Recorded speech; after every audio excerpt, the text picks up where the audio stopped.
In other business news, the Philippines became Southeast Asia's fastest growing economy last year, overtaking Vietnam and Malaysia. Three big factors helped the economy top the growth chart, which are consumption, services, and investment. The Philippines is no longer the underdog of Asia. It has overtaken Thailand, driven by unstoppable growth, youthful energy, and resilience, emerging as Southeast Asia's newest economic powerhouse. This change is not just a matter of statistics or technical reports. It is a story of people, resilience, and the kind of steady determination that slowly but surely rewrites history. For decades, Thailand was known as the economic darling of Southeast Asia. It had industrial strength, a strong tourism industry, and political influence that made it stand out. But times have changed, and the Philippines has caught up and even overtaken it in size, speed, and regional relevance.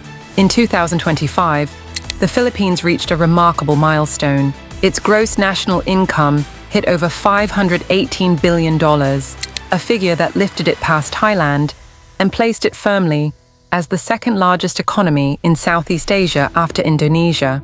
This was not just a random jump, it was the result of years of reforms, a population that never stopped hustling, and an economic base that kept expanding despite challenges. The world started paying attention. Global media headlines highlighted how the Philippines had entered a new chapter, moving from being a follower to becoming a leader in the region. What fueled this growth was a mix of agriculture, consumer spending, and services. In the second quarter of 2025, the economy grew at 5.5%, its fastest pace in a year.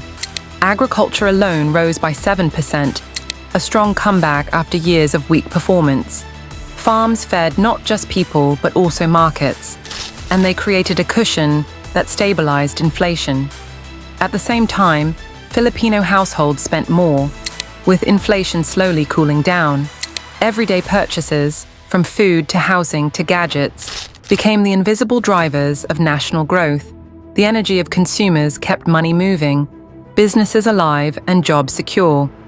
It showed the strength of an economy where people are not just surviving, but pushing forward together. Overseas Filipino workers remain an unshakable lifeline.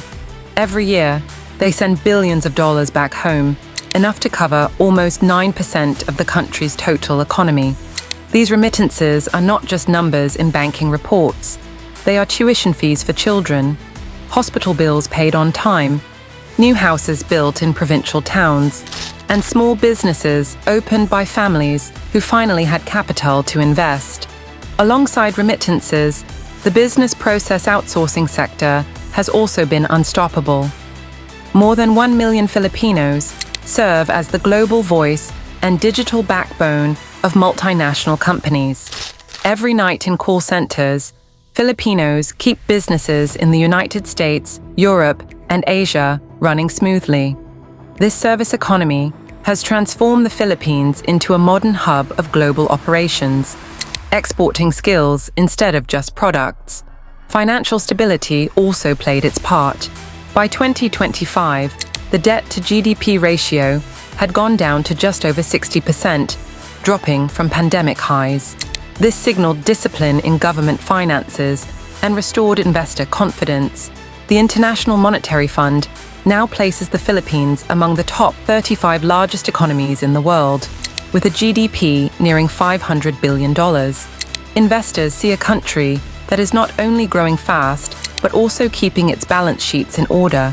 Foreign capital continues to flow in, and international organizations now recognize the Philippines as a rising economic tiger. These developments are shaping a new reputation, one of resilience, reliability, and potential. While the Philippines has been climbing, Thailand has struggled to maintain its position. Its growth has slowed to less than 2% on average in the last decade. Political conflicts, an aging population, and a tourism industry that has yet to fully recover from the pandemic weigh heavily on its performance. As global companies diversify their supply chains and look toward Vietnam, Indonesia, and the Philippines for fresher opportunities, these slowdowns have left Thailand vulnerable, and the Philippines has taken the chance to move ahead.